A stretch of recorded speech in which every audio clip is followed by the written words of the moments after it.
আপনারা সবাইকে একমত ওনার দাবির সাথে? মাশাআল্লাহ, এটা যৌক্তিক একটা দাবি। শাহেক আমি মোহাম্মদ মনিরুজ্জামান, সৌদি প্রবাসী একজন রেমিটেন্স যোদ্ধা। আমরা যখন প্রবাসে যাই তখন আমাদের টাকার প্রয়োজন হয়, আমাদের লোন নিতে হয় এবং কি প্রবাস থেকে আসার পরেও আমাদের অনেক সময় টাকার প্রয়োজন হয়। ওই সময় আমরা দেখা গেছে যে প্রবাসী ব্যাংকের দ্বারস্থ হই। প্রবাসী ব্যাংক আমাদেরকে সামান্য টাকা লোন দেয়, তার বিনিময়ে ওনারা সুদ নিয়ে নেয়। আপনার মাধ্যমে আমরা সরকারের কাছে অনুরোধ জানাবো যে আমাদের জন্য এই সুদটা যেন না নেই আমাদের থেকে, কারণ আমরা এখানে হারামের মধ্যে জড়ে যেতেছি এবং কি আমাদের লোনগুলো পরিশোধ করতে একটু কষ্ট হয়। তো আপনার মাধ্যমে যেন সরকারের কাছে আমরা অনুরোধ যেন এটার জন্য আমাদের থেকে না নেই। মাশাআল্লাহ। বাকি ভাই আপনারা সবাইকে একমত ওনার দাবির সাথে? মাশাআল্লাহ, এটা যৌক্তিক একটা দাবি। ভাইয়ের কি নাম যেন? মনিরুজ্জামান। কোন জেলা থেকে আসছেন আপনি? ফেনী জেলা থেকে এসেছেন আর সৌদি আরবে প্রবাসে আছেন। মাশাআল্লাহ, মনিরুজ্জামান ভাই যে দাবি করেছেন সে দাবিটা খুবই যৌক্তিক। আমার মনে হয় যে আপনারা সবাই একমত। তার দাবির খোলাসা হলো তিনি বলতে চেয়েছেন প্রবাসী কল্যাণ ব্যাংক থেকে প্রবাসীদের কল্যাণে অনেক কাজ করা হয়। এর মধ্যে একটা হচ্ছে প্রবাসীদেরকে লোন দেওয়া হয়। অনেক প্রবাসী প্রবাস থেকে আসার পর তাদের দেখা যায় যে লোন নেওয়ার দরকার হয়। তো প্রবাসী কল্যাণ ব্যাংক যে লোন দিয়ে থাকে এই লোনের বিপরীতে যে সুদ নিয়ে থাকে, যদিও খুব অল্প সুদ তারা বলেন, কিন্তু হারাম তো আসলে অল্প হারাম, বেশিও হারাম।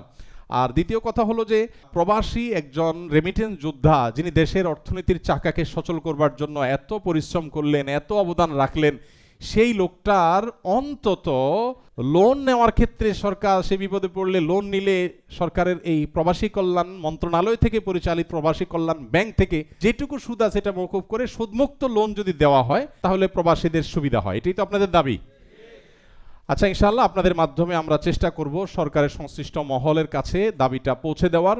আমি গণমাধ্যম কর্মী মিডিয়ার ভাইদের কাছে অনুরোধ করব যে এই দাবিটা যেন তারা পৌঁছে দেয়। আজকের এই রেমিটেন্স যোদ্ধাদের গাইডলাইন কর্মশালা থেকে আমাদের সবাই আপনারা একমত না? মনিরুজ্জামান ভাইয়ের দাবির সাথে সবাই একমত। আপনাদের দাবি আমি প্রতিশ্রুতি দিচ্ছি, আমি তো আর সিদ্ধান্ত নেওয়ার মালিক না, সিদ্ধান্ত তো আসলে সরকার নেবে। আমি সরকারের সংশ্লিষ্ট কর্তৃপক্ষের কাছে ইনশাআল্লাহ পৌঁছে দিব আপনাদের দাবি। আমি আশা করি যে বর্তমান ইন্টারিম গভর্নমেন্ট তত্ত্বাবধায়ক সরকার ইনশাআল্লাহ তারা সর্বোচ্চ চেষ্টা করবে। আমি উপদেষ্টা মহোদয়, প্রবাসী কল্যাণ মন্ত্রণালয়ের উপদেষ্টা মহোদয়, তার কাছে আমি পৌঁছে দেওয়ার চেষ্টা করবো ইনশাআল্লাহ। আমি যদিও ইতিমধ্যে আপনাদেরকে জানিয়ে রাখি, আমি ওনাকে বলেছিলাম যে প্রবাসী কল্যাণ ব্যাংক থেকে সুদমুক্ত লোনের ব্যবস্থা করা হোক প্রবাসীদের জন্য। সেটা হতে পারে ইসলামিক উইং খোলার মাধ্যমে।